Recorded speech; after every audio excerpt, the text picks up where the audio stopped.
प्रभु राम देव भगवान अल्लाह खुदा ईश आदि नाम एक ही शक्ति के हैं। वो कैसा है, कहां है, कैसे मिलता है, किसने देखा है? ये प्रश्नवाचक चिन्ह पूर्ण रूप से हटाने के लिए अवश्य सुनिए जगत गुरु तत्वदर्शी संत रामपाल जी महाराज के अमृत वचन, सर्व पवित्र धर्मों के पवित्र शास्त्रों के आधार पर।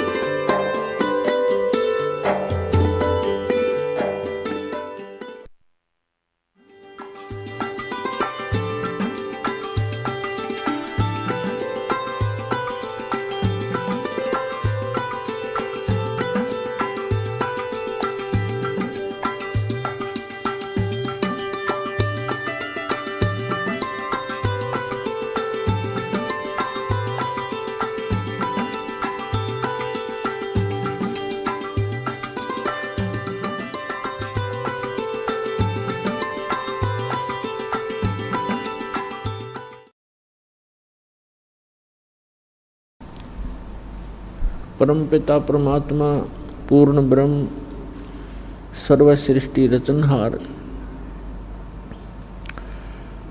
कबीर परमेश्वर जी की असीम रजा से आप सभी पुण्यात्माएं सत्संग सुनने के लिए उपस्थित हुए।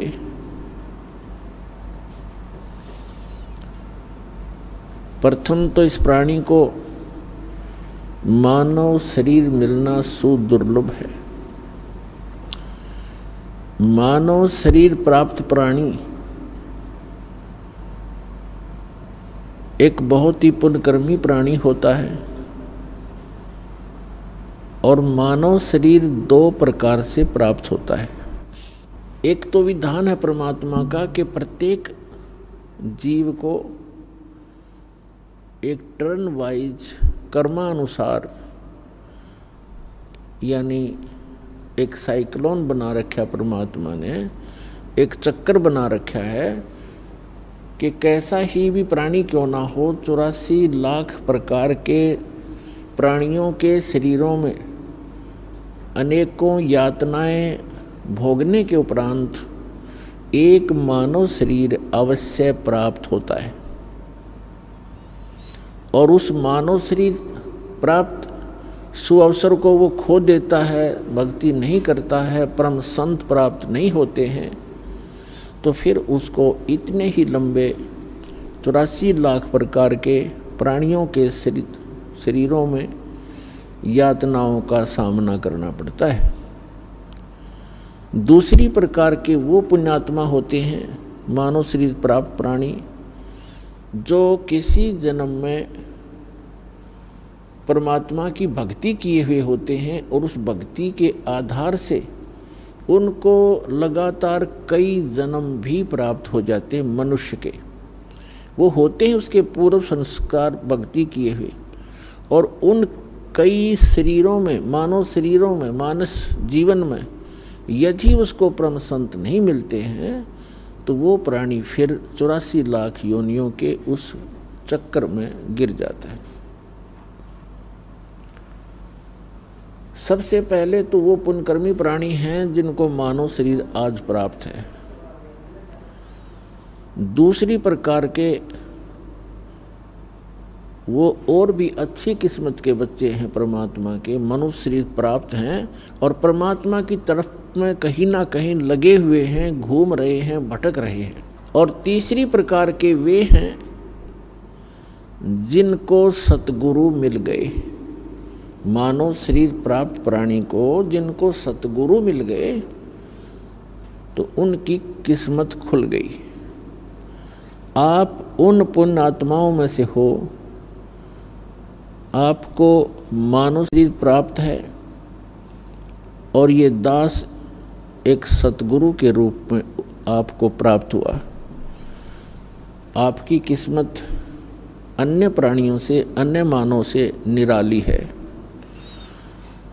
अंग्रेजी के अंदर गुड, बेटर, बेस्ट, ये 3 प्रकार के शब्द प्रयोग होते हैं एक अच्छी वस्तु के लिए, अच्छे जेंटलमैन के लिए। तो आप जी उस बेस्ट क्वालिटी के किस्मत पुण्यकर्मी प्राणी हो, किस्मत वाले हो। आप जी को ये सतलोक आश्रम बरवाला, जिला हिसार, हरियाणा में यथार्थ भक्ति मिली और सत्य साधना, सत्य ज्ञान और वो सत्य साहेब यानी अविनाशी परमात्मा, ये तीनों वस्तुएं, तीनों पदार्थ आपको सहज में प्राप्त हुए। आप परमात्मा के वो हीरे मोती लाल हो जिनके लिए वे स्वयं युगों से भटक रहे हैं, लेकिन आपने काल की भांग घड़ी पी रखी थी, जिस कारण से आप और हम सभी उस अपने पिता को पहचान नहीं सके। हमने उनकी उंगली पकड़ी नहीं, हमने इस काल बेईमान की उंगली पकड़ ली अपना पिता जान के, और ये हमें ठगलाया और इसने यहाँ हमें अपने मजदूर बना रखे हैं। और ये ऐसा ठग है, इसने हमारे को इस त्रिगुणमयी माया की भांग पिला दी, और जब तक ये नशा हमारा उतरेगा नहीं तब तक हम अपने परमपिता को पहचान ही नहीं सकते। तो सतलोक आश्रम बरवाला, जिला हिसार, हरियाणा के अंदर आप जी को एंटीबायोटिक, ये यथार्थ ज्ञान रूपी प्रवचन, ये यथार्थ ज्ञान समझा सुना के आपकी वो काल की भांग उतारी जाती है। और जिनकी भांग उतरेगी रात को भी आंसू टपकेंगे आपकी आंखों से। हम कहाँ धोखे में जीवन नाश कर रहे थे, हम किसको भगवान मान बैठे थे, हम क्या टारगेट लेकर जी रहे थे, उद्देश्य क्या था हमारे जीने का? एक माया जोड़ना, संपत्ति बनाना, कोठी बनाना, उच्च पोस्ट प्राप्त कर लेना, बैंकों में खूब जमा कर दें घना घना धन, और अगले दिन मृत्यु हो जाती है। वो जोड़ा जाड़ा यहाँ रह जाता है, और उस जोड़ने में, धन इकट्ठा करने में जितने पाप इकट्ठे किए थे वो साथ लद कर चला जाता है, और 84 लाख योनियों के अंदर कष्ट पे कष्ट उठाता है। इससे बड़ा धोखा इस प्राणी के साथ और हो ही नहीं सकता कि मानव शरीर प्राप्त करके और हम केवल डले ढोने पर लगे हुए हैं। संसारिक परंपराओं के लिए ही हम माया इकट्ठा करते हैं। एक तरफ से इकट्ठा किया, 2 नंबर का काम किया, रिश्वत लिया, चोरी की, और फिर कोठी में लगा दिया या विवाह पर खर्च कर दिया, और उन पापों से लद कर खुद चले गए। वो सारा कुछ यही रह गया। तो पुण्यात्माओं, सौभाग्य आपका, आपको ये सत्य वचन सुनने को प्राप्त हो रहे हैं। पूरा विश्व और असंख्य ब्रह्मांड में जितने भी प्राणी हैं, ये सभी कबीर परमात्मा के बच्चे हैं। वो सबका जनक है, वो हम सबका हमदर्द है। हमारे दुखों को वही सुन सकता है और वही निवारण करने योग्य है। अन्य कोई सक्षम भी नहीं है। हम चाहे किसी के सामने अपनी एप्लीकेशन, अपनी अरदास लगाए बैठे रहें, जो काम मुख्यमंत्री सत्र का हो और हम अरदास लगाते हैं पटवारी के सामने, तो हमारे जैसा मूर्ख नहीं, तो सारी उम्र लगाए बैठे रहे वहाँ दरखास्त, वो कुछ नहीं कर पाएगा। तो जिन भगवानों की, जिन देवी देवताओं की हम पूजा किया करते थे, जिनसे हम अपने सुख की डिमांड किया करते थे, वो सुख दे ही नहीं सकते। ये तो कबीर परमेश्वर जो सर्वशक्तिमान है, सर्वसक्षम है, जो हमारे मस्तिष्क के अंकों को भी बदल देता है, केवल उसी परमात्मा के सतर का काम था। हमारे को आज तक उस परमात्मा का ही ज्ञान नहीं हुआ कि वो परमात्मा कौन है। आत्मा जिस दिन से भगवान से बिछड़ी थी और इस काल के साथ यहाँ आगे थे, उसी दिन को इसको एहसास हो गया था कि मेरे से बहुत बड़ी गलती हुई है और मेरा बहुत बड़ा एक बहुत ही जो सुख में स्थल छूट गया है, जैसे मेरा कुछ खो गया है। इसने हमारे को इस त्रिगुणमयी माया के द्वारा सबको मदहोश कर दिया। सबसे पहले इस काल ने 3 पुत्र उत्पन्न किए दुर्गा के संयोग से। दुर्गा इस काल भगवान की पत्नी है, हम जिसके लोक में रह रहे हैं। 21 ब्रह्मांड का ये प्रभु है, स्वामी है, ये इतना गॉड और रब है। तो इसने हमारे को यहाँ फंसाए रखने के लिए सबसे पहले यह भांग तैयार करी, रजगुण युक्त किया अपने बड़े पुत्र ब्रह्मा जी को और सतगुण युक्त किया अपने मंझले पुत्र बिचले पुत्र विष्णु जी को, और सबसे तीसरे नंबर के अपने पुत्र शंकर को, शंकर जी को इसने तमोगुण युक्त कर दिया। अब ना इन ब्रह्मा विष्णु महेश के बस की बात है। जैसे मिर्च है, अब मिर्च बना दी, अब मिर्च का क्या दोष है, उसमें वो गुण ही ऐसा है।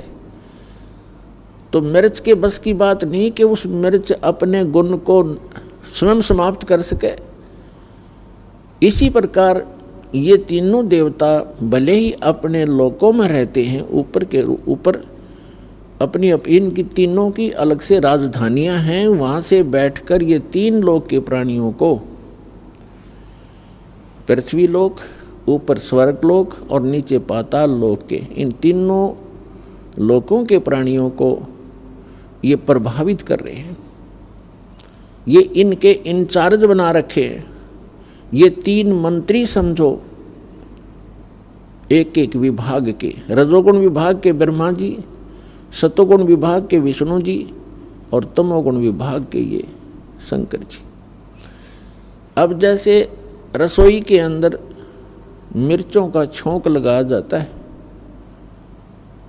मूल वस्तु साकार रूप में रसोई के अंदर है मिर्च और सब्जी, और उस मिर्चों की वहाँ से निकली हुई वो सूक्ष्म तरंग, उसका जो प्रभाव अन्य कक्षों में, अन्य रूम्स में बैठे हुए प्राणियों को, घर के सदस्यों को भी प्रभावित कर रही है और उनको छींकें आनी शुरू हो जाती हैं। तो उन व्यक्तियों की बस की बात नहीं कि वे छींकों को रोक सकें। तो पुण्यात्माओं, आप और हमको, इंक्लूडिंग ब्रह्मा विष्णु महेश जी को, इस काल भगवान ने हमारे को विवश करके यहाँ रखा हुआ है। ये ब्रह्मा विष्णु महेश जी के शरीरों से वो किरण निकलती हैं, वो तरंगें निकलती हैं, और हम 3 लोक के प्राणियों को वो छींकें आ रही हैं। कौन कौन सी छींकें हैं? काम, क्रोध, मोह, लोभ, अहंकार की। और इनको रोकना आपके बस की बात नहीं है। इसका विकल्प बताया परमात्मा ने, एक अल्टरनेट बताया है कि सतगुरु की खोज करो। और सतगुरु कौन होगा, सतगुरु की पहचान क्या होगी, ये हमारे सभी सदग्रंथ भी बताते हैं। सतगुरु की सबसे पहली पहचान बताई है कबीर परमात्मा जी ने अपनी प्यारी आत्मा धर्मदास जी को, कि जो संत मम सत शब्द दरढ़ावे, वा के संग सब राड बढ़ावे। ऐसी संत महंतन की करनी और धर्मदास में तो से वर्णी। पहली पहचान बताई है कि जो मेरा प्यारा हंस, मेरा भेजा हुआ दास, जिसको मैं सतगुरु बनाकर भेजूंगा। सतगुरु का अर्थ होता है सच्चा ज्ञान प्रदान करने वाला, और सच्ची ही साधना उसके पास हो और वो अधिकारी हो उस नाम के दान करने का, सभी मर्यादाओं का वो पालन करता हो, जैसे सभी कंडीशन पूरी हो, तो वो सतगुरु होता है। और वो हम मेरे सच्चे ज्ञान का जो प्रचार करता है, जैसे कबीर पंथ तो अनगिन है, कबीर पंथ के अंदर गुरु अनगिन है और सभी प्रचार करते हैं, किसी का कोई विरोध विवाद नहीं है। हरिदास ने जिस दिन से ये सच्चा ज्ञान प्रारंभ किया है उसी दिन से हर तरफ से विरोध प्रारंभ हो गया था। लेकिन परमात्मा साथ होता है तो विरोध लास्ट में व्यर्थ ही होता है उन लोगों का, और फिर उनको पछताने के अतिरिक्त कुछ भी हाथ नहीं लगता। ये तो पहली पहचान बताई है। फिर दूसरी बताई है कि सतगुरु के लक्षण कहूँ मधुरे बैन विनोद, 4 वेद 6 शास्त्र वो कहे 18 बोध। सतगुरु का दूसरा लक्षण बताया है कि वो एक विशेष ज्ञान प्रदान करता है और सर्व सद्ग्रंथों को आधार मानकर अपना ज्ञान प्रचार करता है। सभी सद्ग्रंथों का, सभी धर्मों के मूल ज्ञान का वो ज्ञाता होता है। फिर श्रीमद् भगवद गीता के अंदर चौथे अध्याय के 34वें श्लोक में और चौथे अध्याय के 32वें श्लोक में एक विशेष प्रमाण दिया है। गीता ज्ञानदाता ये ब्रह्म है। श्री ब्रह्मा, श्री विष्णु, श्री शिव जी के पूज्य पिताजी हैं ये, और इन तीनों की माता दुर्गा है। तो इसके लोक में हम रह रहे हैं, ये काल है। इसको श्राप लगा हुआ है 1 लाख मानव शरीरधारी प्राणियों के सूक्ष्म शरीर को। इसके 21वें ब्रह्मांड में एक तपस्शिला है जो एक बहुत गुप्त स्थान है। इसके अतिरिक्त यहाँ का प्राणी वहाँ कोई नहीं पहुँच सकता। ऐसे गुप्त स्थान पर इसने ये अपना जो है एक भोजनालय बना रखा है। तो 1 लाख मानव शरीरधारी प्राणियों के सूक्ष्म शरीरों को वहाँ तपस्शिला, एक बहुत बड़ी तई है पत्थर की, अपने आप ऑटोमेटिक गर्म रहती है, और उसके ऊपर डाल दिए जाते हैं। उनके अंदर से निकाल कर वो सूक्ष्म गंध को जो प्रत्येक प्राणी सारे जीवन में आहार करता है। आप देखते हो यहाँ चलो रोटी, भोजन, काजू, किस्म, सेब, संतरे, हलवे, खीर भी आदमी खाओ, अच्छी बात है। इसके अतिरिक्त और बहुत गुना कबाड़ हमें खिलाता है ये। कोई सुल्फा पीता है, कोई भुक्की पीता है, कोई शराब पीता है, कोई तम्बाकू का आदि है, कोई पान खा रहा है, पेचर पेचर कर रहा है। ये कोई खाने की चीज़ें, मानो आहार है ये। तो ये क्यों करवाता है? इसलिए करवाता है यार, इनको इतने प्रबल होकर लग जाते हैं, कभी छूटती नहीं, छूटने ये मन नहीं देता। और मन कौन है? ये स्वयं ज्योति निरंजन, ये काल है, 21 ब्रह्मांड का स्वामी है। तो जीव कैसे इससे बाहर हो सकता है? कैसे छोड़ सकता है विकारों को? इस निरंजन का बाप मिले, इस निरंजन से भी शक्तिशाली समरस मिलेगा, तब ये मन हटने लगेगा, तब ये दूर भागेगा, तब ये प्राणी विकारों को छोड़ सकेगा। मन को परमात्मा ही रोक सकता है। तो वो परमात्मा समर्थ कबीर परमेश्वर है। तो ये जो सब कुबाड़ हमें खिलाता है, अपने लिए ये मसाला तैयार करता है आपके माध्यम से। फिर जिसने ज़्यादा विकार कर रखे हैं उसमें से इसको ज़्यादा आनंद आता है और उसको तपस्शिला पर ज़्यादा समय तक भुना जाता है ताकि उसमें से सब गंध निकाल लिया जाए। जीव मरता नहीं, सूक्ष्म शरीर सुरक्षित रहता है, उसमें पीड़ा घनी होती है। सूक्ष्म शरीर के अंदर इन सभी प्राणियों को, मानव शरीरधारी प्राणियों के 1 लाख मानव शरीरधारी प्राणियों को तपस्शिला के ऊपर ये उनको बुरी तरह तपाता है। और जैसे खील बुनते हैं, चटक पटक करते हैं, ऐसे करते हो प्राणी चटक पटक, और उनमें से सब गंध को निकाल कर फिर उनको भेज देता है, उड़ा देता है। कोई टाइम फिक्स कर रखा है ऑटोमेटिक। फिर ये प्राणी अपने कर्मानुसार धर्मराज के दरबार में पंक्ति में खड़े हो जाते हैं अपने नेक्स्ट लाइफ के लिए क्या आदेश होगा इसका। फिर कर्मानुसार जिसने गधा बनना गधा बनो, राजा बनना राजा बनो, देव बनना स्वर्ग में जाओ, और 84 लाख योनियों का संस्कार है तो वहाँ भटको और धक्के खाओ।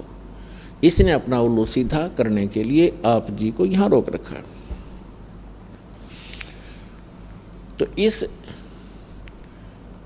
यहाँ जो हमें एक चौथे अध्याय के 32वें श्लोक में और श्रीमद् भगवद गीता अध्याय 4 के श्लोक 32 और 34 में एक विशेष ज्ञान दिया है। गीता ज्ञान दाता ये ब्रह्म है, ये काल है। गीता अध्याय नंबर 11 के श्लोक नंबर 32 में स्वयं स्वीकार करता है कि अर्जुन मैं काल हूँ और इन सभी लोगों को खाने के लिए अब प्रवृत्त हुआ हूँ। यदि श्री कृष्ण बोल रहे होते गीता का ज्ञान तो ये नहीं कहते कि मैं अब प्रवृत्त हुआ हूँ, अब आया हूँ। श्री कृष्ण जी तो अर्जुन के साथ पहले ही विद्वान थे। तो ये जो काल है ये श्री कृष्ण में प्रवेश करके और गीता जी का ज्ञान बोल रहा है। तो इसने गीता के 18 अध्याय बोल दिए, 700 श्लोक बता दिए। उसके बाद इसने गीता अध्याय नंबर 4 के श्लोक नंबर 32 में एक विशेष हिंट दिया है।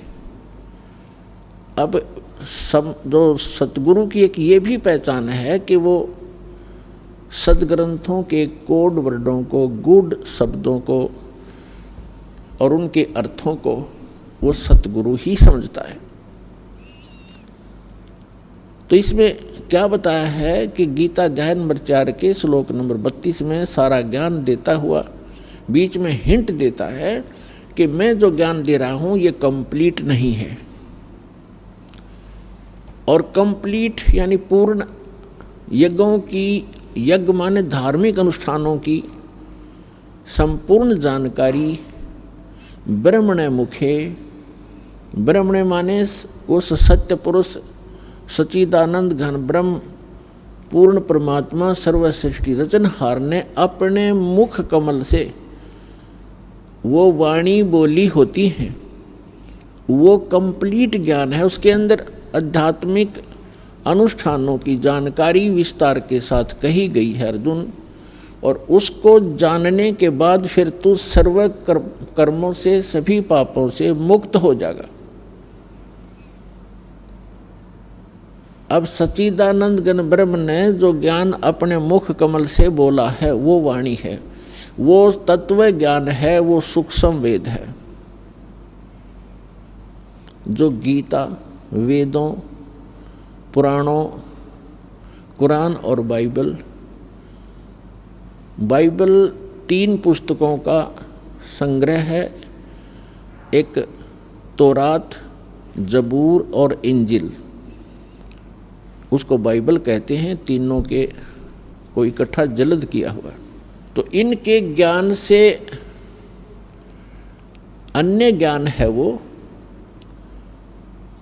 जो सच्चिदानंद घन ब्रह्म ने अपने मुख कमल से बोला है। अब चौथे अध्याय के 34वें श्लोक में कहा कि अर्जुन उस तत्व ज्ञान को जो स्वयं आकर के परमात्मा ने बोला है, और ये जो ज्ञान है गीता का, पुराणों का, वेदों का, गीता, वेद और कुरान और बाइबल के अंदर 3 पुस्तकों का संग्रह है। ये जो ज्ञान है ये इस काल भगवान का दिया हुआ है। इसने बोला है और ये इनकम्प्लीट है। जैसे 10वीं कक्षा का सिलेबस होता है और कोई ये कहे कि ये 10वीं कक्षा का जो पाठ्यक्रम है और कहे कि बीए और एमए का भी यही है, तो वहाँ ऑब्जेक्शन है हमें कि आपको समझ नहीं आई। ये 10वीं तक का, मैट्रिक तक का सिलेबस है, ये बीए और एमए का नहीं है। लेकिन सहयोगी होता है, नीचे की पढ़ाई ऊपर की पढ़ाई में सहयोग देती है, वो जानकारी हमारे साथ रहती है, वो गलत भी नहीं कह सकते। जैसे एक भक्त ने किसी से डिस्कस करते हुए इस ज्ञान के आधार से उसने कहा, तो किसी ने कहा कि वेद और गीता को आप इनकम्प्लीट क्यों बताते हैं आपके गुरुजी। उसने उदाहरण दिया कि जैसे आपने 80 में एक बोर्ड पढ़ लिया जिस पे एरो लगा हुआ था और वहाँ लिखा था बरवाला, आगे लिखा था 35 किलोमीटर। आपने गलती से उस बोर्ड पर लिखे बरवाला को हाँसी कोई बरवाला मानकर आप यहीं बैठ गए। आगे भी पढ़ो इस पे क्या लिखा है कि 35 किलोमीटर, वो भी पढ़े। तो इसी प्रकार इन सभी पुराणों में, इन सभी ग्रंथों में जो आज तक हमारे पास उपलब्ध रहे हैं, इनमें उस पूर्ण परमात्मा की जानकारी दे रखी है।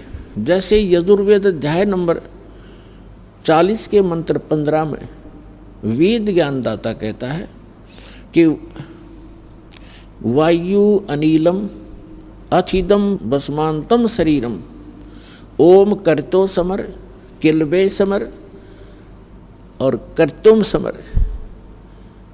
अब ये वेद ज्ञानदाता वही है जो गीता ज्ञानदाता है।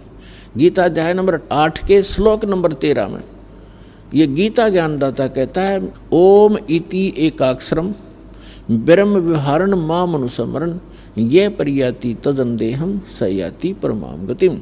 मुझ ब्रह्म का केवल एक ओम अक्षर है, नथिंग एल्स, इसके अतिरिक्त कुछ नहीं, और मेरा जाप नहीं है। और जो अंतिम श्वास तक यानी मरते दम तक इसकी सिमरण करता हुआ शरीर छोड़कर जाता है, वो ब्रह्म से ओम से मिलने वाली जो आध्यात्मिक गति है, वो परम गति है इसकी, वो प्राप्त होती है। ओम से ओम ब्रह्म का जाप है, और इसके जाप से इसकी भक्ति से कहाँ जाएगा? ब्रह्मलोक में। गीता अध्याय नंबर 8 के श्लोक नंबर 16 में तुरंत कहा है कि ब्रह्मलोक पर्यंत वहाँ तक के भी सभी लोग पुनरावर्ती के अंदर हैं, वहाँ गए प्राणी भी जन्म और मृत्यु के चक्कर में रहते हैं। तो प्रसंग जो चल रहा है कि वेद और गीता, इनका ज्ञानदाता एक ही है। अभी नो ये तो है यहाँ लिखा है, अब आगे का और पढ़ो। जैसे यजुर्वेद अध्याय नंबर 40 के मंत्र नंबर 17 में, 15 में तो उसने अपनी जानकारी दे दी, 17 में उसने कहा है कि वो पूर्ण परमात्मा जो है वो प्रोक्ष है, वो गुप्त है, वो तो ऊपर रहता, ऊपर के भाग में, और मैं ब्रह्म हूँ, मेरा ओम नाम है, और मैं ब्रह्मलोक रूप दिव्य आकाश में रहता हूँ। तो इस 80 के बोर्ड पे बरुवाला पढ़ के आपने संतोष नहीं करना चाहिए था। आगे भी देखो 35 किलोमीटर और भी लिखा है, 40 किलोमीटर जो भी लिखा है। तो इससे अगला भी एक श्लोक है, इसमें भी देखिएगा, यजुर्वेद अध्याय नंबर 40 के मंत्र नंबर 17 में उसकी जानकारी है। आप बैठ गए, ये ऋषि महर्षि जितने फेल हुए हैं ये इसी कारण से है कि इनको सतगुरु नहीं मिले। गुरु बिन काहु न पाया ज्ञान, जो थोथा उस छड़े मूड किसान। गुरु बिन वेद पढ़े जो प्राणी, समझन सार रहे अज्ञानी। ये जितने भी विश्व के आज तक ऋषि महर्षि मंडलेश्वर, ये सब इनकम्प्लीट ज्ञान रखते थे। अपने आत्माओं, एक मोटा सा उदाहरण है, आप कोई मोबाइल नंबर मिलाते हो टेलीफोन नंबर किसी से, और उसमें एक अंक कम रह गया आपका, तो पता नहीं कहाँ मिलेगा जाकर, आपका काम सरा नहीं। इसी प्रकार ये अध्यात्म मार्ग है, इसमें जरा भी इनकम्प्लीशन कहीं रह गई तो वो आपका सारा प्रयत्न व्यर्थ होगा। इसलिए पूर्ण संत, पूर्ण ज्ञान और पूर्ण भगवान, और फिर शिष्य भी पूरा हो, तब जाकर के ये बात बनेगी, आपका कल्याण होगा। तो प्रसंग जो चल रहा है, गीता ज्ञान दाता चौथे अध्याय के 32वें श्लोक में बता रहा है कि मैं उस कंप्लीट स्पिरिचुअल नॉलेज से परिचित नहीं हूँ, संपूर्ण अध्यात्म ज्ञान से परिचित नहीं हूँ, और वो ज्ञान है कंप्लीट जो परमात्मा ने स्वयं आकर अपने मुख से बोला है। वो सूक्ष्म वेद है, वो कबीर वाणी है। फिर चौथे अध्याय के 34वें श्लोक में कहा कि अर्जुन, उस तत्व ज्ञान को किसी तत्वदर्शी संतों के पास जाकर समझ, उनको दंडवत प्रणाम करने से, कपट छोड़कर प्रसन्न करने से, सरलतापूर्वक, तो वो तत्वदर्शी संत तुझे उस तत्व ज्ञान का उपदेश करेंगे। इससे सिद्ध हो गया कि गीता जी के अंदर वो ज्ञान नहीं है जो तत्व ज्ञान है, जिसको हम सूक्ष्म वेद बोलते हैं। अब तत्वदर्शी संत की पहचान बताई है गीता अध्याय नंबर 15 के श्लोक नंबर 1 में। उसमें क्या बताया है कि ऊर्ध्व मूलम अधः शाखम अश्वत्थम प्राहु अव्यम छंदासी यस्य पर्णानि ये तम वेद सवेदवित। ये संसार रूपी उल्टा लटका हुआ पीपल का वृक्ष है, एक दृढ़ है, और पत्ते आदि इसके विभाग हैं, पार्ट्स हैं। और जो संत इस संसार रूपी उल्टे लटके हुए वृक्ष के सभी विभागों को भिन्न भिन्न बताएगा, स वेदवित। वेदवित माने वो तत्व ज्ञान से परिचित है, वो वेद के तात्पर्य को जानने वाला है, अर्थात वो तत्वदर्शी संत है। तो पुण्यात्मा, जिस समय परमेश्वर, वैसे तो ये परमेश्वर हमारे लिए भटक रहे हैं, जिस दिन से हम अपने पिता को छोड़कर आए थे, इनको तो मालूम था कि इनके लिए बूंदी बनेगी, बुरा बनेगा इनके साथ, लेकिन क्या करे बाप, जब बेटा बेटी अपनी बकवादों पर स्वयं ही जा मरे कहीं पर। जैसे पुण्यात्माओं, हमने ऐसी भारी गलती कर रखी है, जो हमें सजाएं यहाँ मिल रही है, कुत्ते गधे बना के सिर में कीड़े पड़े, टांग टूट जा, भुगत का मरे, किसी का कैंसर होगी, किसी का बेटा मर गया, किसी की बेटी मर गई, खुद को बुरा हाल हो रहा है। तो ये सजाएं हमारे लिए थोड़ी हैं, जो गलती हम कर चुके हैं। आपकी जब जितनी भांग उतरती चली जाएगी, नशा कम होगा यहाँ के अज्ञान का और इस काल भगवान का, उस समय आपको ये दास के एक एक वचन हृदय में लगेंगे जाके, और ये लगेंगे आपके अंदर के, उस फोड़ेंगे आपको, जो आपके अंदर एक जमा हो गया गंध, अज्ञान, हमें पता नहीं था, तो ये आपको फिर पता लगेगा। फिर उतना ही आप में कसक बढ़ती चली जाएगी। हमने सतलोक में सारे सुख थे। जितने भी ये नकली संत हैं, आज तक का किसी का इतिहास उठाकर देख लो, वेदों के जानकार विद्वान कहलावें और परमात्मा को निराकार बतावें। धिक्कार है सिर्फ ऋषि और महर्षियों को और मंडलेश और संतों को। वेदों में साकार है, नर आकार है, परमात्मा ऊपर के लोक में रहता है, वहाँ से गति करके आता है और अपनी अच्छी आत्माओं को ज्ञान प्रचार के लिए, ज्ञान देने के लिए आता है। ऐसे बाइबल के अंदर उत्पत्ति ग्रंथ में स्पष्ट किया है कि परमात्मा ने 6 दिन में सृष्टि रची और उसने 6ठे दिन मानव को रचा और उसको अपने जैसा रचा, अपने स्वरूप के अनुसार उसकी उत्पत्ति की, नर और नारी करके उसको उत्पन्न किया। तो कैसा है भगवान? सारा ईसाई समाज कहता है गॉड इज फॉर्मलेस, कोई बात हुई? परमात्मा निराकार है। पूरा हिंदू समाज कहता है भगवान निराकार है।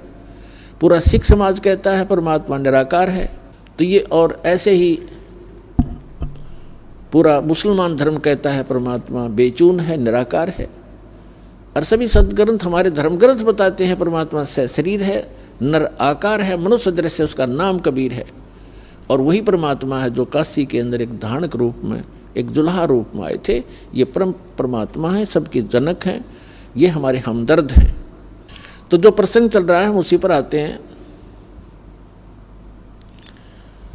कि वो परमात्मा हमारे लिए भटक रहे हैं और युगों युगों से भटक रहे हैं, लेकिन हम उस परमात्मा को पहचान नहीं पा रहे, क्योंकि हम इस काल भगवान ने इन नकली दूत बेच के अज्ञानी करा दिए। तो ये जो जितना भी आज तक के संत महर्षि हुए हैं, संत हुए हैं, मंडलेश्वर हुए हैं, या कोई काजी मुल्ला पंडित हुए हैं, ये सारे के सारे तत्व ज्ञान से अपरिचित थे और इन्होंने हमारे को उल्टा पाठ पढ़ा दिया। अब वो उल्टा पाठ पढ़ा हुआ आज तक आड़े आ रहा है। दास ने सन 1994 से लेकर आज 2013 तक लगभग 19 वर्ष हो गए संघर्ष करते रहे, और जब जा करके इतना कुछ जेल तक भेज दिया, झूठे आरोप लगा कर, झूठे मुकदमे बनवा के नकली संत ऋषि आचार्यों और दुष्ट लोगों ने। कोई बात नहीं, परमार्थ के लिए हमें कितना भी कष्ट हो, लेकिन हमारा मिशन सफल हो, ताकि विश्व का कल्याण हो, सब प्राणी परमात्मा को पहचाने और सतलोक जाएं। दास का इतना उद्देश्य है। तो यहाँ और धिक्कार है उनको, बाइबल के पढ़ने वालों को, जो परमात्मा को बॉडीलेस गॉड उसको फॉर्मलेस बताते, उसका कोई आकार नहीं। ऐसी धिक्कार है कुरान शरीफ के पढ़ने वालों को, निराकार बताते हैं। और सूरत फुरकानी 25 आयत 52 से 59 में स्पष्ट किया है कि वो परमात्मा कबीर है और उस जिस परमात्मा ने 6 दिन में सृष्टि रची, 7वां दिन आसमान और जमीन के बीच में जो कुछ है सबको उत्पन्न किया, और फिर तख्त पर जा विराजा। तख्त माने सिंहासन। जैसे हम पढ़ा करते इतिहास में कि दिल्ली के तख्त पर 12 वर्ष की आयु में अकबर राजगद्दी पर बैठा। दिल्ली के तख्त पर, तख्त माने सिंहासन।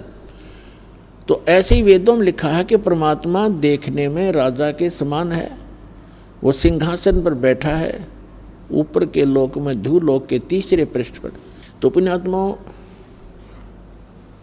तो यहाँ वही प्रश्न आता है कि गुरु बिन काहू न पाया ज्ञाना, जो थोथा बूझड़े मूड किसाना। गुरु बिन वेद पढ़े जो प्राणी, समझे न सार रहे अज्ञानी। तो पुण्यात्माओं, जब आपको ये ज्ञान समझ में आओगा कि 21 ब्रह्मांड में कोई सतगुरु नहीं है वर्तमान में इस दास के अतिरिक्त, इसको अभिमान समझो, अर्थे सच्चा ज्ञान समझो, और कुछ दिनों में समझ में आ जाएगी। क्योंकि दास ने सभी महापुरुषों के अनुभव पढ़े और प्रत्येक धर्म के धर्म ग्रंथ पढ़े। प्रत्येक धर्म ग्रंथ, वर्तमान के जितने भी मार्गदर्शक हैं, अपने ही सदग्रंथों से अपरिचित, तो वो खाक गुरु हैं। गुरु खाक सतगुरु है वह, और सतगुरु से नीचे कोई अपनी जो है ना पोस्ट नहीं बताता, सतगुरु से नीचे कोई बात नहीं करते। सभी बोली श्रद्धालु कहते हमारे सतगुरु हैं। तो सतगुरु का जब ज्ञान होगा तब आपको पता चलेगा कि सतगुरु किसे कहते हैं। तो उसके लिए परिचय कराया जा रहा है। तो जैसे प्रसंग एक पॉइंट को पुण्यात्माओं आपके हृदय में जमाने के लिए एक बिंदु पर बहुत से उदाहरण दिए जाते हैं, तब जाकर के आपका अंदर का मैल, वो अज्ञान खुरचा जाता है। और उसको खुरच के ही, जैसे समझदार पेंटर जो होता है, पुराने पेंट ने खूब तारेगा, 20 बार रेग मारना पड़े भले उसको, तभी वो ओरिजिनल पेंट ठहरेगा उस पर, ना टिकने ना दे, उसने पापड़ी पाट जा। तो इसलिए दास सोचता है, को पता है कि जब तक पुराने रंग को नहीं उतारा जाएगा तो नेक्स्ट टिक ही नहीं सकता। तो यहाँ जो प्रसंग चल रहा है कि गीता अध्याय नंबर 15 के श्लोक नंबर 1 में कहा है कि ऊर्ध्व मूलम अधः शाखम अश्वत्थम प्राहु अव्यम छंदासी यस्य पर्णानि यतम वेद स वेदवित। उल्टा लटका हुआ, ऊपर को मूल जड़ है, नीचे को तीनों गुण रूपी शाखा है। ये एक संसार रूपी वृक्ष कहा गया है, और इसके पत्ते आदि सब इसके विभाग हैं, छंद हैं। और जो संत इसके सभी विभागों को जानता है वो तत्वदर्शी संत है। बिल्कुल सबसे बेस्ट पहचान बता दी। ये भी एक, इन पहचानों में से एक, ये भी एक विशेष पहचान है। अब जब परमात्मा अपने नियमानुसार प्रत्येक युग में आते हैं, अच्छी आत्माओं को मिलते हैं, जैसे कलयुग के अंदर किन किन महापुरुषों को मिले, आदरणीय धर्मदास साहिब जी को, आदरणीय मुलुकदास साहिब जी को, आदरणीय नानक साहिब जी को, नानक देव साहिब जी को, आदरणीय दादू दास साहिब जी को, आदरणीय गरीबदास साहिब जी को, गांव छुड़ानी जिला झज्जर हरियाणा वाले को, आदरणीय घीसा दास साहिब जी को, गांव खेखड़ा अब जिला बागपत बताते हैं, पहले मेरठ था, और उत्तर प्रदेश वाले को, और आदरणीय स्वामी रामानंद जी काशी वाले को। उस समय स्वामी रामानंद जी पंडित वर्ण में जन्मे थे। 104 साल के स्वयं स्वामी रामानंद जी थे, और 5 वर्ष के परमात्मा लीला में शरीर में 5 वर्ष के थे, लीला कर रहे थे। एक 5 वर्ष के बालक रूप में उपस्थित परमेश्वर ने 104 वर्ष के पंडित की घी बांध दी ज्ञान में। चारों वेदों का ज्ञाता माना जाता था, पुराणों का मर्मज ज्ञाता, गीता और वेदों को कहते हैं बड़ा अच्छी तरह जाना स्वामी रामानंद जी ने। जब परमात्मा के सामने उस ज्ञान से मालिक ने जब ज्ञान उनसे प्रसन्न किए और स्वामी जी फेल हो गए और फिर कहा कि आपका सारा ज्ञान मुझे समझ में आ रहा है, लेकिन मैं समाधिस्थ होता हूँ, मेरी समाधि बहुत दूर तक जाती है।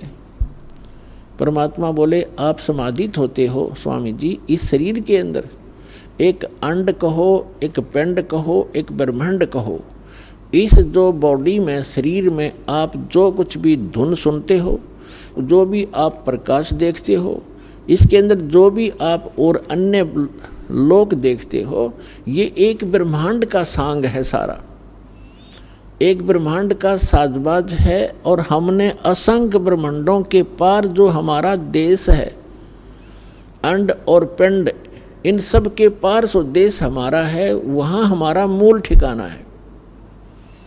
हमने जाना वहाँ है। आप डले ढोरे इस बॉडी में, कान मूंद के आंखें बंद करके धुन सुन लो, इसमें कुछ भी सुन लो, सब काल की धुन है, काल के साजबाज है। और इस काल भगवान ने ऊपर के लोगों की नकल कर रखी है जो सतलोक के अंदर है। तो यहाँ हमारे को धोखा देकर, मिसगाइड करके, भ्रमित करके, अज्ञानी बना के इसने रोक रखा है। अब सतगुरु आए दया करी, सतगुरु आए दया करी, ऐसे दीन दयाले, बंदी छोड़ वृत्तास का, जठरग्नि प्रतिपाले। सतगुरु आए दया करी। गरीबदास जी महाराज को जो जिन महापुरुषों का दास ने अभी रेफरेंस दिया है कि जिन पुण्यात्माओं को परमात्मा आकर मिले, जो उनका एक विधान है प्रत्येक युग में, तो उनमें से आदरणीय गरीबदास साहिब जी गांव छुड़ानी जिला झज्जर वाले को विशेष ज्ञान दिया। पहले के महापुरुषों को, धर्मदास जी को विशेष ज्ञान दिया था। उसके बाद फिर अन्य महापुरुषों को भी, जैसे आदरणीय नानक साहिब जी को भी ज्ञान दिया, और उनका जो विशेष ज्ञान था वो संग्रह नहीं हो सका। एक उनका विशेष ज्ञान था प्राण संगली के अंदर, उसमें बहुत से अध्याय जो यथार्थता से भरे हुए थे वो छोड़ दिए गए और ना गुरु ग्रंथ साहिब में लिए गए। वो कारण भले कुछ भी रहा हो, वो ज्ञान उनको भी सही मिला था, क्योंकि परमात्मा परिचित कराए थे नानक जी को, सतलोक लेकर गए थे, फिर वापस छोड़ा था, लेकिन वो ज्ञान कंप्लीट नहीं मिला। अब गुरु ग्रंथ साहिब को संग्रह करते समय जो 5वें गुरु अर्जुन देव जी थे, सिख गुरु, उनका दृष्टिकोण ये रहा कि जैसे भाई बाला वाली जन्म साखी में, समुद्र की साखी में एक प्रमाण आता है कि समुद्र बालाजी ने और मर्दाना जी जो उनके साथ विशेष सेवक रहते थे, उन्होंने प्रार्थना की कि हे भगवान हमें श्रीलंका की सैर कराओ। तो उन्होंने कहा आंखें बंद करो। आंखें बंद करके खोली तो समुद्र के किनारे खड़े थे, और फिर कहा नानक साहिब जी ने कि मेरे साथ समुद्र के ऊपर आ जाओ, मेरे पीछे पीछे चल पड़ो। तीनों ऐसे चल पड़े जैसे थल पर चलते हैं, और साथ में ये भी कहा कि तुम वाहे गुरु जपते रहना। और नानक साहिब जी उस सतनाम का जाप कर रहे थे 2 अक्षर का। तो मर्दाना ने सोचा कि गुरुजी तो ये 2 अक्षर का नाम जाप कर रहे हैं, जिसमें एक ओम है, एक तत् सांकेतिक है। तो मर्दाना जी को शंका हुई कि हमने भी गुरुजी जो जप रहे हैं, हमने भी जपना चाहिए इस मंत्र को। तो मर्दाना भी वो 2 अक्षर के मंत्र का जाप करने लग गया, तो वो डूबने लग गया, गोते खान लग गया, डूबा डूबा। तब नानक साहिब जी ने देखा और कहा मर्दाना तो ये मेरी नकल मत कर, तेरे को जो मैंने आदेश दिया उसी का जाप कर। तो यहाँ पूरे सिख समाज के उन गुरुओं के हृदय में यह बात समागी कि गुरु नानक देव जी ने इस सतनाम का जो 2 अक्षर का नाम है, इसके जाप करने की सख्त मनाही कर दी। यदि कोई जाप करेगा तो उसको गुरु जी की आज्ञा की अवहेलना हो जाएगी और घना दुख हो जाएगा, जैसे मर्दाना मर जाता, डूब जाता। उन्होंने बचा लिया। तो ये दृष्टिकोण रहा गुरु ग्रंथ साहिब के अंदर जो वाणी संग्रह करते समय, जिनमें ये मंत्र नानक साहिब जी ने, प्राण संगली का अर्थ ही होता है, प्राण माने श्वास, श्वास के द्वारा के ऊपर पूरा विवेचन दिया हुआ था। जैसे कबीर साहब कहते, श्वास उश्वास में नाम जपो, व्यर्था श्वास मत खो, ना जाने इस श्वास को आवड़ हो कि ना हो। आप आरती में पढ़ते हो स्वासा पारस भेद हमारा जो खुद जैसे उतरे पारा, ये प्राण संगली है।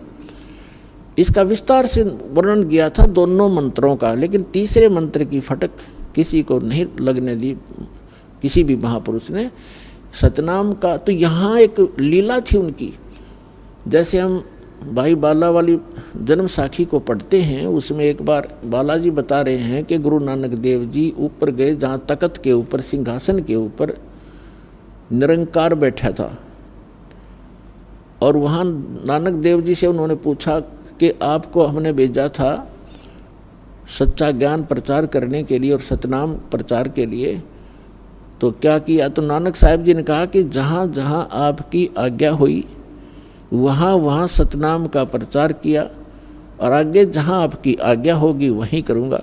तो इन महापुरुषों को सबको हिदायत दी थी कि धर्मदास जी को कबीर परमात्मा ने कहा था, धर्मदास मेरी लाख दुहाई, और ये मूल मंत्र, ये मूल नाम, सार शब्द और मूल ज्ञान ये है जो दास के पास उपलब्ध है, ये मूल ज्ञान है और मूल मंत्र है।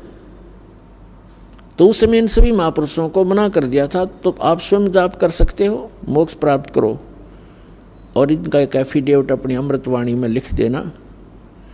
अब देखो परमात्मा की लीला, यदि आज हम भाई बाला वाली जन्म साखी के अंदर ये प्रमाण नहीं जानते, नहीं पढ़ते और नहीं मिलता हमें, तो बाकी तो गुरु ग्रंथ साहिब के अंदर ये मंत्र छोड़ ही नहीं रखा, वो वाणी संग्रह नहीं की। तो परमात्मा कहते हैं हम सौ छल छिद्र मैं करूं अपने जन के काज, तो हमारे लिए एक ऐसा प्रमाण रख दिया जैसे मिटाया नहीं मिट सकता यो, और इसको कोई नकारा नहीं कर सकते कि नानक साहब जी सतनाम कौन सा जाप करते थे, और जिस नाम के जाप करने से उन महापुरुषों का मोक्ष हुआ है उसी से आप सब और हम का मोक्ष होगा, और किसी मंत्र से नहीं हो सकता, चाहे कितना जाप करो अन्य मंत्र का। अब वाहेगुरु और सतनाम क्या चीज़ है? सतनाम तो सच्चा नाम जिसका 2 अक्षर का मंत्र है, और वाहेगुरु जैसे वाह कहते हैं ना, किसी एक अच्छी वस्तु को देखकर हर्ष में निकलता वाह तेरे की, और एक आश्चर्यजनक शब्द है ये। जब परमात्मा सत्य पुरुष एक जिंदा महात्मा के रूप में आकर बेई नदी से नानक जी साहिब जी को, गुरु नानक देव साहिब जी को सतलोक लेकर गए, तो वहाँ जाकर के परमात्मा को देखा एक सिंहासन पर विराजमान, और पूरा जो वहाँ की जो पृथ्वी है वो भी तेजों में है, और वहाँ सदाबहार वृक्ष हैं, सदाबहार पेड़ पौधे, और दूधों की दरिया बहती हैं, दहियों की दरिया बहती हैं, सारे पदार्थ वहाँ पर अथाह हैं। तो सिंहासन पर बैठे भगवान को देखा, तब परमात्मा ने कहा कि जाओ बच्चा, आपका सतनाम से यहाँ आना होगा। नानक साहिब जी ने कहा था मुझे यहीं रख लो भगवान। तब उनको कहा था कि आपकी जो भक्ति शक्ति है वो क्षीण हो चुकी है, आप इस बैटरी को फिर से चार्ज करो, मैं ऐसा मंत्र दूंगा जिससे आप फिर धनी बनोगे भक्ति का। और वो सतनाम है 2 अक्षर का सतनाम, जिसमें एक ओम है एक तत् है, जो दास बताएगा कोड वर्ड है। और उस मंत्र को काशी में आकर प्राप्त करना, मैं वहाँ जुलाहे के रूप में आपको मिलूँगा। और तीसरे दिन नानक साहिब जी को ऊपर के सारा नज़ारा दिखा के सचखंड और सतलोक का सतपुरुष ने वापस छोड़ दिया तीसरे दिन बेई नदी पर ही। उसके बाद पहली उदासी नानक साहिब जी की बनारस की थी। अब इस बात की जांच करते हुए कि जो ज्ञान मुझे प्राप्त हुआ है ये किसी अन्य संत के पास भी है कि नहीं, तो जगह जगह वो जो भी संत का बोलबाला उन्होंने रास्ते में सुना, पैदल जाया करते थे, पहले कोई साधन था ही नहीं, तो प्रत्येक के साथ गोष्ठी की और यही प्रश्न किया कि ब्रह्मा विष्णु महेश के माता पिता कौन है। जो मंडलेश्वर मिलते थे, जो गीता और वेदों के ज्ञाता कहलाते थे, उन्होंने एक 7 श्लोक सेलेक्ट किए थे गीता के, सप्त श्लोकी गीता कहलाती थी। तो उनसे प्रश्न करते थे कि गीता ज्ञानदाता जैसे 18वें अध्याय के 62वें श्लोक में अपने से न किस परमात्मा की शरण में जाने को कह रहा है वो बताओ। और गीता अध्याय नंबर 8 के श्लोक नंबर 5 में और 7 में तो अपने विषय में कह रहा है। 8, 9, 10 में वो किसके विषय में कह रहा है? उसकी भक्ति करोगे उसको प्राप्त होगे। इस तरह के प्रश्न करते हुए किसी के पास कोई जवाब नहीं था, तो बनारस में पहुंचे, काशी में।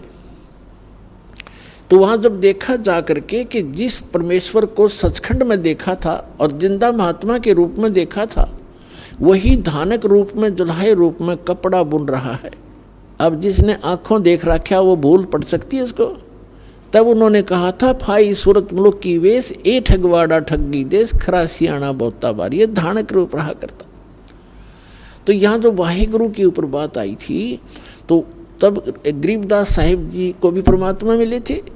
उन्होंने कहा है कि झांकी वेख कबीर की, झांकी वेख कबीर की। झांकी जैसे आप 26 जनवरी पर प्रत्येक प्रांत की झांकी देखते हो, यानी उसके अंदर जो भी डेवलपमेंट और जो भी कोई कार्य है, कोई अच्छे मंदिर हैं, कोई गुरुद्वारे हैं, या कोई अच्छी फैक्ट्री लगा रखी हैं, कोई दरिया बह रही हैं, या कोई अच्छा कोई हॉस्पिटल बना रखा, तो वो सबके मॉडल बनाते हैं और उस पर रख देते हैं।